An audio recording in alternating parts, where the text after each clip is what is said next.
అఖిల భారత యోజన సమైక్య అనంతపురం జిల్లా సమితి ఆధ్వర్యంలో నిరుద్యోగ సమస్యలపై ప్రభుత్వ వైఖరిని తీవ్రంగా ఖండించారు. రానున్న అసెంబ్లీ సమావేశాల్లో జాబ్ క్యాలెండర్ ప్రకటించాలంటూ ఏఐవైఎఫ్ ఆంధ్రప్రదేశ్ రాష్ట్ర ఆర్గనైజింగ్ కార్యదర్శి సంతోష్ కుమార్ డిమాండ్ చేశారు.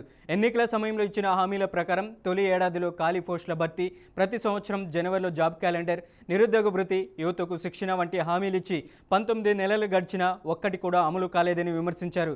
పెట్టుబడులు, ఉద్యోగ అవకాశాలపై శ్వేతపత్రం విడుదల చేయాలని కోరారు.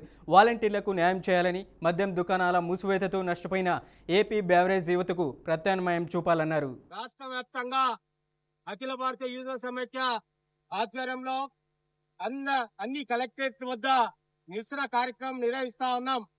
ముఖ్యంగా ఈ నెల 12వ తేదీ నుంచి అసెంబ్లీ సమావేశం కానున్నది.